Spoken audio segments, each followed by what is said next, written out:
তো সেই মুর্শিদাবাদী জমিদার লালা বাবুর একটা কাজ ছিল, ওই যে অভ্যাস, প্রত্যেকটা দিন সকাল হলেই স্নান করে এসে শুদ্ধ বস্ত্র পরিধান করে মন্দিরে গিয়ে ঠাকুরের কাছে বসা, সেবা দেওয়া, ভাগবত পাঠ করা, তারপরে এসে কাছারির কাজ।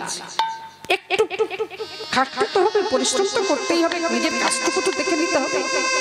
তারপরে কি করতেন, নিজের সেবা পেয়ে একটু বিশ্রাম, আর একটা দায়িত্ব তিনি নিয়েছিলেন, আর একটা কাজ কি, তার একটা নেশা ছিল।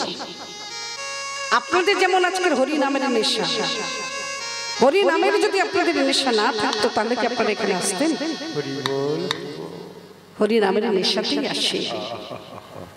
এ নেশা কি যে নেশা, যার হয়েছে সেই তো জানে, আঞ্জনা জানবে কেমন। বলেছিলেন কে? এই কলিযুগে কৃষ্ণদাসী মীরা নিজের স্বামীকে বলেছিলেন, যখন কৃষ্ণ নামের নেশায় মাতালের মতো চলছে, তাকে বারবার বলছেন কলঙ্কিনী, কুলটা, নষ্টা, সতী, তখন বারবার চলছে, বলে তুমি মদ খাও? বলে হ্যাঁ আমি মদ খাই। তবে এ নেশা কি যে নেশা, যার হয়েছে সেই জানে। এই পার্থিব জগতের মত নয়, পার্থিব জগতের সুরা নয়। যে সুরা পান করলে 24 ঘন্টার বেশি নেশা থাকতে পারে না, আমি সেই সুরা পান করিনি, আমি সুরা পান করেছি কৃষ্ণ নামের সুরা। সেই আজকের আপনারা সেই সুরা পান করেছেন। সেই দিন যখন মন্দির, ওই যে নেশাটা ছিল কি, নদীর ধারে যাওয়া, ঠিক গোধূলি বেলায় সূর্যের রংটা টকটকে লাল সিন্দুরের বিন্দু যখন হয়, দেখবেন তখনই লালা করতেন কি, ওই তামাক টানতে যেতেন নদীর ধারে বসে, আর নিয়ে যেতেন কারা, পালকির বাহকেরা। আজকের মন্দিরে গিয়ে অবাক হয়ে গেলেন, যে মন্দিরে আমি নিত্য সেবা দিই, সেই মন্দিরের আশেপাশে যত বাড়ির ঝি চাকরেরা বসে আছে। রেগে গেলেন, এত বড় সাহস, আমার বাড়ির ঝি চাকর হই মন্দির ঘিরে তোমরা বসে থাকো, আমার বাড়ির কাজ করবে কখন? ঝি চাকরেরা উত্তর দিচ্ছে, ও বাবু, সারা জীবনে যদি সংসারের কাজই করলাম তো হরিনাম আর শুনবো কবে? স্বল্প আয়ু নিয়ে এই কলিযুগে আসা, আপনি ভগবানকে সেবা দিন, আমি বা আমরা আপনার বাড়ির ঝি চাকর ঠিক সব কাজ করে দেব। সেই দিন ওই লালা ভগবানকে দিতে পারতেন অগাধ কিছু, নামি দামি ফল, নামি দামি কিছু, কিন্তু দিতেন কি? তুলসী, সেটা মনু তুলসী, চন্দন, সেটা ভগবতী চন্দন, আর দিতেন গঙ্গার জল, দিতেন সঙ্গে মিশিয়ে নয়নের জল। বলতেন, দয়াময় তুমি সবাইকে মঙ্গল করো, তাই তোমাকে সবাই বলে মঙ্গলময় হরি, তুমি নারায়ণ, দিবানিশি তোমারে করি গো স্মরণ, দয়াময়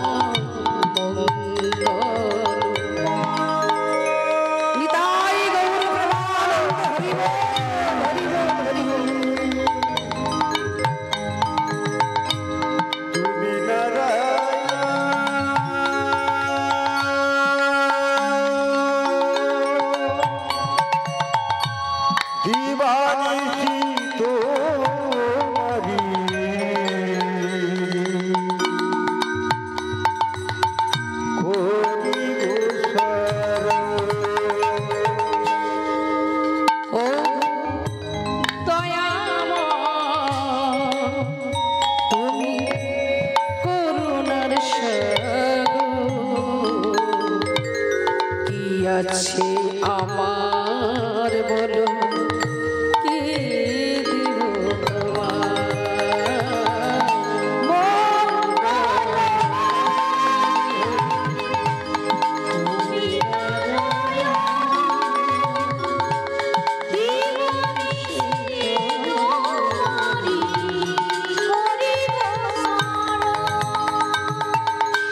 ওমা, আমরা কি করি, ডালা ভর্তি করে নিয়ে যাই, হ্যাঁ, ভালো ভালো বাজার থেকে ফল আনছি, খুব বাস্তবিক মিলিয়ে নেবেন এগুলো, এমনিতেই তার কৃপা পাওয়া যায় না মা। ভালো ভালো মিষ্টি আনছি, ভালো ভালো নামি দামি ফল নিয়ে ডালা সাজিয়ে আমরা মন্দিরে গিয়ে বসে ভগবানকে সেবা দিচ্ছি। আজকের ভগবানকে অনেক কিছু দিয়েছি, তখন মনে মনে হয় না যে হে ভগবান, আমি তোমাকে ডাকছি, তোমার জন্য এত কিছু নিয়ে আসছি, কেন আমার এটা হলো সেটা হলো, কেন আমার এই সর্বনাশ হলো? ভগবান এটাই বোঝাতে চান, তুমি যে আমাকে ফল দিচ্ছ, মিষ্টি দিচ্ছ, সব দিচ্ছ, কিন্তু আসল বস্তুটা তো দিলে না। যেটুকু তুমি আমাকে দিয়েছো সেটুকু তো আমার বস্তু দিয়েছো। এই পৃথিবীর সৃষ্টির কর্তার মালিক যদি আমি হই, এই পৃথিবীতে যা কিছু পাচ্ছ সকলই তো আমার। তোমার কাছে যেটা আছে সেটা তো আমাকে দিলে না। আমি তো তার জন্য দাঁড়ে দাঁড়ে ঘুরে বেড়াচ্ছি, সেটা তুমি দাও। কি ভক্তি, যে ভক্তিটা পাওয়ার জন্য ভগবান ভক্তির দ্বারে দ্বারে ঘুরে বেড়ান, যে ভক্তিটা আছে ভক্তির কাছে নাই ভগবানের কাছে, সেই ভক্তিটাই আমি গ্রহণ করি। তাই জমিদার হয়েও অনেক কিছু দিতেন, হয়তো তার সঙ্গে নিজের চোখের জলটা মিশিয়ে দিতেন না। না ও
ভগবানের কাছে বসে ওই জমিদার বলছেন, হরি শুধু কৃপাদান দাও, হরি ও দুটি চরণ,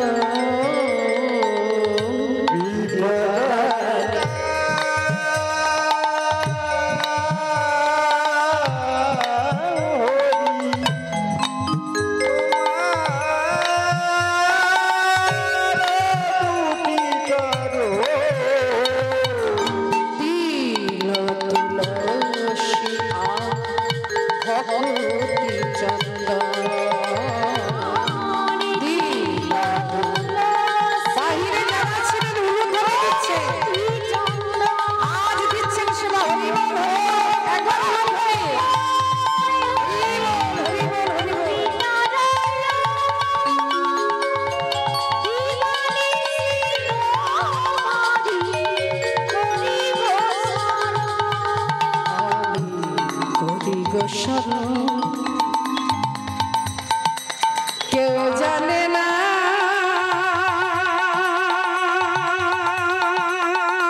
হরি আমি ডাকি তোমার,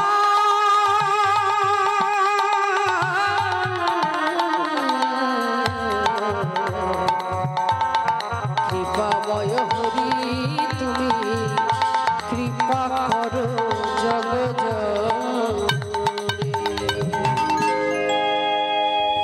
শুধু নিজের জন্য চাইলেন না, কৃপাময় হরি তুমি কৃপা করো জগজনে। সবাইকে বললেন তোমরা প্রসাদ পাও, আমি আজকে এইবার আসি। মন্দির থেকে বেরিয়ে নিজে একটু বিশ্রাম নিয়ে সেবা পেয়ে কাছারির কাজ করে পুনরায় বিশ্রাম নিয়ে ঠিক যখন বেলাটা বয়ে যাচ্ছে তখনই বাহকদের ডেকে বলছেন, তোরা একটু পালকিটাকে সাজা বাবা, আজকের একটু তামাকটা বেশি দিস। কেন গো বাবু? না না না, এমনি বলছি আজকে তামাকটা একটু বেশি দিস। সেই দিন বাহকের আমাকে তামাক সাজিয়ে নিয়ে এসে যখন দাঁড়িয়েছে, জমিদার রাজ প্রাসাদ থেকে এক এক করে বেরিয়ে নৌকাতে পালকিতে বসে, সেই পালকিতে বসার পরে যখন বাহকরা নিয়ে গেছে নদীর তীরে, ধীরে ধীরে নেমে নদীর তীরে বসলেন। আহা, কি সুন্দর অপরূপ দৃশ্য! দেখবেন কোথাও কোনো বাতাস নাই, কিন্তু নদীর তীরে একটু যান, ঠিক বাতাস বইছে, সুন্দর মৃদুমন্দ বাতাস, নদীর সুন্দর তরঙ্গ ঢেউ। আর সেই তীরে বসে লালা বাবু আপন মনে যখন তামাকে টান দিচ্ছেন, আর সেই যে তামাকের যে সুগন্ধ বাতাসের সঙ্গে মিশে গেছে, ঠিক সেই মুহূর্তে একটা 5 বছরের ধোপার মেয়ে, রজকের মেয়ে, সে তার বাবাকে ডাকছে, বাবা বাবা, ও বাবা, বেলা যায়, তুমি বাসনায় আগুন দেবে না? বাবা, বেলা যায়, বাসনায় আগুন ধরিয়ে দাও। তার বাবাকে কথাটা বলতে বলতে কখন যে জমিদারের কাছে এসে গেছে সে মেয়েটা বুঝতে পারে না।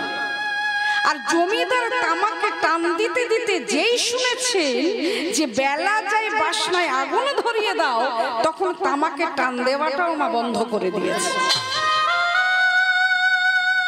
মেয়েটার দিকে তাকিয়ে বলছে, এই মেয়ে শোন, আয় আয় আমার কাছে আয়। হ্যাঁ বাবু, আমায় ডাকছো বাবু? হ্যাঁ। তুই তোর বাবাকে কি বলছিস? ও বাবু, আমি আমার বাবাকেই বললাম, বাবা বেলা যায়, তুমি বাসনা কাকে বোঝাবো? বাসনা বলতে কি তুমি কি বুঝবে? তুমি তো জমিদার মানুষ, আমরা হলাম ধোপার মেয়ে। আর বাসনা হলো কলা গাছের যে বাসনা হয়, সেইগুলোতে আগুন ধরিয়ে খার জল তৈরি করে বাবুদের বাড়ির জামা কাপড় কেচে পরিষ্কার করাই হলো এই রজকের মেয়েদের কাজ। তাই আমি আমার বাবাকে বললাম, বাবা বেলা যায়, তুমি বাসনায় আগুন ধরিয়ে দাও। মেয়েটি বলে চলে গেল। লালা বাবু যেহেতু বিচক্ষণ, তো ছোট থেকে ভগবানের যারা চরণ স্মরণ করে ঘুরে বেড়ায়, তাদের মধ্যে একটা বিবেক বুদ্ধি আসবেই, তাদের মধ্যে একটা জ্ঞান আসবেই, আসতে বাধ্য। তা তিনি বসে বসে চিন্তা করলেন, বেলা যায়, বেলা যায়, সূর্যদেব তো আগামীকাল উদয় হবে, ও তো বলল এই বেলা, কিন্তু আমারও যে জীবন বেলাটা চলে যাচ্ছে, এই বেলা তো আর উদয় হবে না। বার্ধক্য যাকে গ্রাস করে সে আর যৌবনে ফিরতে পারে না, কিন্তু আমার মনের বাসনায় আমি কবে আগুন ধরাবো? পালকি তো বাহকেরা পালকিতে করে নিয়ে এসে জমিদারের রাজপ্রাসাদের সামনে যখন রাখলেন, জমিদার এক পা করে চলেছেন নিজের শয়ন কক্ষে। বিছানা তো নয়, যেন দুধের ফেনার সমান। যেই পালঙ্কের কাছে এসে দাঁড়িয়েছে, দেখলেন একটা বাড়ির কাজের মেয়ে, একটা ঝি ওই জমিদারের পালঙ্কে নিশ্চিন্তে ঘুমিয়ে আছে। লেগে গেলেন, এত বড় সাহস! আমার বাড়ির ঝি, আমার বাড়ির চাকর যে, সে আমার পালঙ্কে ঘুমাই নিশ্চিন্তে। কে আছিস? হিসাব করে ওকে 30 বার বেত্রাঘাত। মেয়েটি ঘুমাচ্ছে, ওই ঘুমন্ত মেয়েটাকে হিসাব করে 30 বার বেত্রাঘাত করা হলো। যতবার বেত্রাঘাত করেছি মেয়েটা ততবার শুধু হেসেই যাচ্ছে। কি আশ্চর্য দেখুন! যাকে মারে, যাকে প্রহার করে, যাকে বেত্রাঘাত করা হয়, সে কখনো কোনোদিন হাসে মা? সে তো কাঁদবে, বলবে আমার ব্যথা লাগছে, আমাকে মেরো না, আমি কি অপরাধ করেছি, অনেক কথা বলতে পারতো। মেয়েটা শুধু হেসেই যাচ্ছে। 30 বার বেত্রাঘাত বন্ধ যখন হলো, তারপরে মেয়েটার দুটি নয়ন থেকে বাড়ি ঝরে পড়ল। এতক্ষণ দর্শন করছিলেন কি? একজন, তিনি হলেন এই জমিদার, যার নাম ছিল লালা। কাছে এগিয়ে গেলে, এই মেয়ে শোনো, তোকে যখন প্রহার করা হচ্ছিল তখন তুই হাসলি। যাকে প্রহার করা হয়, যাকে বেত্রাঘাত করা হয়, সে তো কাঁদে, তুই তখন কাঁদলি না। বেত্রাঘাত বন্ধ করার পরে কাঁদলি কেন? মেয়েটি জমিদারের কাছে করজোড়ে এসে দাঁড়িয়েছে। বাবু, আমি আপনার বাড়ির একটা চাকর, এই ঘরটা গুছাবার দায়িত্ব ছিল আমার। প্রত্যেকটা দিন আমি গুছাই, কিন্তু কি জানি আজকে কেন যে আমি ঘুমিয়ে পড়লাম। হয়তো শরীরটা আমার ক্লান্ত ছিল, মাত্র ঘুমিয়েছি 2 ঘন্টা। এই 2 ঘন্টা ঘুমাবার অপরাধের শাস্তি 30 বার বেত্রাঘাত। বাবু, এবার আপনি বলুন, যে বিছানায় ঘুমালি 30 বার বেত্রাঘাত পাওয়া হয়, তাহলে আপনি তো কতদিন ঘুমাচ্ছেন তার কোনো হিসাব নাই। মরবার আগে পর্যন্ত ঘুমাবেন এই পালঙ্কে, তাহলে আপনার জন্য বেত্রাঘাত কত তোলা আছে আপনি হিসাব করে রাখবেন। তখনই জমিদার বলে উঠলেন, আমি জমিদার, আমার আবার প্রভাব। ভগবানের কাছে যখন বিচার হবে, কে জমিদার, কে দিন ভিখারি, কে দিনের কাঙা, তার কাছে সব সমান।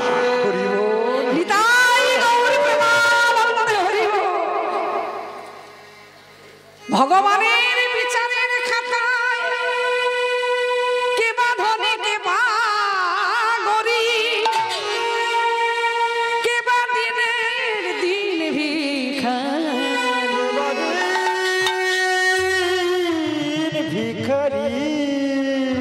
সকলের কাছে অর্থাৎ ভগবানের কাছে সমান বিচার, তার কাছেই কোনো ফাঁকি নেই। তাই আমি তখন হাসলাম যে আমি 2 ঘন্টা ঘুমিয়ে পেলাম 30 বার বেত্রাঘাত, তাহলে এই জমিদার কত পাবে? কিন্তু শেষে তুই কাঁদলি কেন? যেহেতু আপনি অন্নদাতা, আপনার বাড়ির কাজ করলে তবে আমাদের খাওয়া জুটবে। আমাদের বংশে যারা ছিল করে গেছি, আমরা করছি, যারা আছে করবে। অন্নদাতার জন্য কি ভগবানের কাছে জানাবো না? হে ভগবান, উনি আমাদের অন্নদাতা। যদি কখনো কোনোদিন অন্যায় করেই থাকে, এই মুহূর্তে অপরাধ করেছে জানি, চোখের জলে জানালা যেন কোনো ক্ষতি না হয়, অপরাধের কোনো শাস্তি যেন না হয়।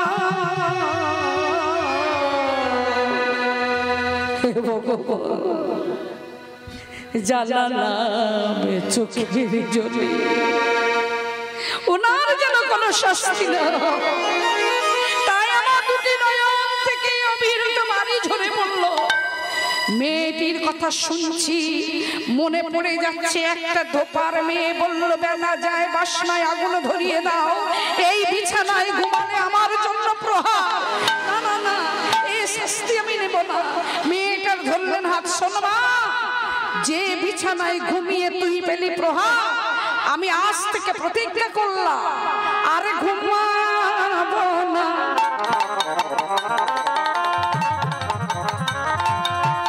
এই পালঙ্কিতি এই করিলাম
একজন ছিলেন নীরব দর্শক, যিনি এতক্ষণ দেখলেন, শুনলেন, বুঝলেন।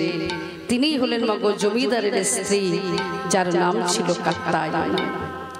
স্বামীর কাছে এসে বলছেন, স্বামী আমি সব দেখলাম, সব শুনলাম, কিন্তু তুমি তো জমিদার, একটা কাজের মেয়ের হাত ধরলে কেন? আর ধরলেই যদি বা প্রতিজ্ঞাটা নিলে কেন? তুমি জমিদার হয়ে যদি রাজ পালঙ্কে না ঘুমাও, আমি তো তোমার সহধর্মিণী, আমি কি করে থাকি বলো? কি বললো, কি করলো, কি দেখলে, কি বুঝলে, কি জানলে, যে যার জন্য তুমি এই প্রতিজ্ঞা করতে বাধ্য হলো? তোমার এই মেঝেতে কতদিন?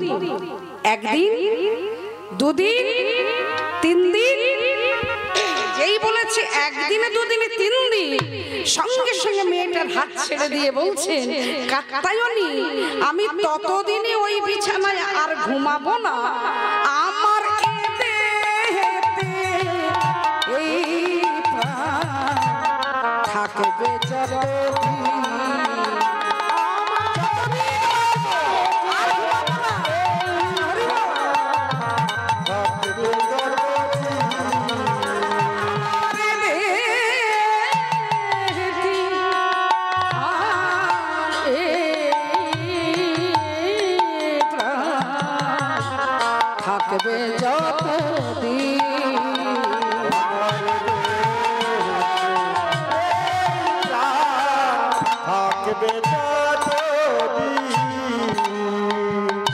আর ঘুমাবো না পালঙ্কেতে, না না না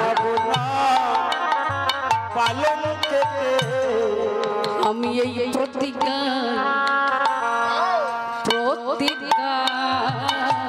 করলাম জি। আর ঘুমাবো না পালঙ্কেতে,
আমি সবাইকেই বলছি মাগো, যেহেতু একেবারে ঠাটা রোদ্দুর, একেবারে দুপুর বেলা, আমরা যে এই নবদ্বীপে এসেছি, আপনাদের কাছে আমি একটা কথা জিজ্ঞাসা করি। এই জমিদার যে বললেন আমি আজ থেকে এই প্রতিজ্ঞাটা নিলাম, আর রাজ পালঙ্কেতে আমি ঘুমাবো না, আমার বিছানা হবে এই মেঝেতে, এর মধ্যে দিয়ে আমি বা আপনারা কি পেলাম, কি শিক্ষা লাভ করলাম? রাধা কৃষ্ণ সরাসরি লীলা করে যায়, তাদের যেমন জীব শিক্ষা দিয়ে গেছেন, ভক্ত দ্বারা লীলা হয় তেমনই জীব শিক্ষা দিয়ে যায়। এটাই আমরা পেলাম এই কলিযুগে। দেখবেন যখন বার্ধক্য আসে, বৃদ্ধ বাবা মাকে যখন বিছানাতে থাকে, পায়খানা প্রস্রাব ঘরের মধ্যে বিছানাতে, উঠতে পারছেন না, বসতে পারছি না, সেটা হতে পারেন আপনারা, আমি, যে কেউ, যখন ওই পায়খানা প্রস্রাব বিছানার মধ্যে হয়, তখন এই কলিযুগে আমার ছেলে ভালো হতে পারে, আমার মতো বউ কেন ভালো হবে? হ্যাঁ গো, না শোনো, কাছে এসে শোনো, কি তোমার মা তো 2 দিন পরে মরে যাবে, বিছানাটা নষ্ট করে দিচ্ছে, তুমি কি একবারের জন্য খেয়াল করতে পারছো না? তুমি এক কাজ করো না, তোমার ওই মাকে ওই বারান্দাতে মেঝেতে একটা বিছানা করে দিচ্ছি, ওখানে তোমার মাকে বার করে দাও। এটা কি হয় না? এটাই তো বাস্তবিক সত্য। যদি তাই না হতো তাহলে বৃদ্ধাশ্রমগুলো এমনি গড়ে উঠেছে। হরি হরি বল, হরি বল। যে বৃদ্ধাশ্রমে বাবা মাকে রেখে আসা হয়, আমার এটাই বলার উদ্দেশ্য, যারা যুবকবৃন্দ এখানে যারা আছে শুনছে, এই যতদূর আওয়াজ ধ্বনি যাবে ততদূর পর্যন্ত শুনবে। শোনো, এটা শোনা তাদের উচিত। যে বাবা মাকে বৃদ্ধাশ্রমে রেখে আসা হয়, একবারও কি নিজে সেখানে থেকে উপভোগ করে এসেছে বা অনুভব করে এসেছে যে সেই বৃদ্ধাশ্রমে আমি আমার মাকে পাঠালাম কিংবা বাবাকে পাঠালাম, তারা কত সুখে থাকতে পারে? পাঠাচ্ছেন কারা? যারা দেখবেন বড় বড় ডাক্তার, উকিল, প্রফেসর, যাদের অনেক টাকা আছে, যারা অটো রিক্সা, মাঠে খেতে ধরুন খেটে খাচ্ছে, তাদের বাবা মাকে কিন্তু হয়তো একটু অবহেলা করলে করতে পারে, কিন্তু বৃদ্ধাশ্রমে পাঠাবে না। একটা ছোট্ট উদাহরণ দিয়ে যাচ্ছি, সত্য ঘটনা। আমি নিজে থেকে ছিলাম আসানসোলে একটা কীর্তন সম্মেলনে। অনেক সব বড় বড় কীর্তনিয়ারা আছেন, নামি দামি। হ্যাঁ, সেখান থেকে আমি একেবারে তুচ্ছ, একেবারে নগণ্য, যার মধ্যে কোনো জ্ঞান নেই, বুদ্ধি নেই, বিবেক নেই। আর আমি যে এই যে দাঁড়ে দাঁড়ে নগরে নগরে আজকের এই জেলা কালকের সে জেলা আমার কীর্তন আসরে যে যাই, আমি আগেই বলেছি আমার আসা যাওয়ার উদ্দেশ্য আপনাদের মতো ভক্তের চরণ ধুলি আমার মাথায় রাখার জন্য। হরি নাম বিলাতে এসে আমি কোনোদিন কোনো দাদা ভাই কি বা কোনো পার্টিকে বলি না আমায় অগাধ দাও, আমায় কিছু দাও যেটা আমার সম্প্রদায় এবং আমার যাতে একটু চলে, না বেশি নয়। অত রাখবো কোথায়? সে রাখার জায়গা কোথায়? আমার অনেক টাকা নিয়ে আমি 3 ঘন্টা এসে আমি যে অনেক কিছু দেব, আমি কি দিতে পারি? 3 ঘন্টা আমি কত দিতে পারি? ভগবানের কথা কত দিতে পারি? সেখানে আমি অল্প নিয়ে আসি, কিছু না নিলে নয়, যতটুকু সম্ভব। আজও দাদারা জানেন, এই দাদা যখন বলছে যে দিদি আমি কিন্তু এই হরিবাসরটা খুব কষ্ট করে দিই, কেন দিই জানেন? আমি আনন্দ পাই। শুধু হরির নামের বাসরটা দিচ্ছেন নয়, তার সঙ্গে করছেন নরনারায়ণের সেবা, যেটা এই কলিযুগে বড় সেবা, সেটা হলো নরনারায়ণ সেবা। এই সেবা দিয়ে এবং হরি নামের বাসরে বড় বড় কীর্তনিয়াদের নিয়ে আসেন আপনাদের কিছু দেবার জন্য, আপনারা পান, আনন্দ পান। তাই আপনারা ভক্ত হয়ে এই আশীর্বাদটুকু করবেন যেন এই দাদার পরিবার, আত্মীয় স্বজন, বন্ধু বান্ধব, পাড়া প্রতিবেশী যারাই আছে সবাই যেন ভালো থাকতে পারে, সুখে থাকতে পারে, এবং শুধু এ জন্মে নয়, যেন জন্ম জন্মান্তরে এইভাবে তিনি ভক্তের সেবা দিয়ে যেতে।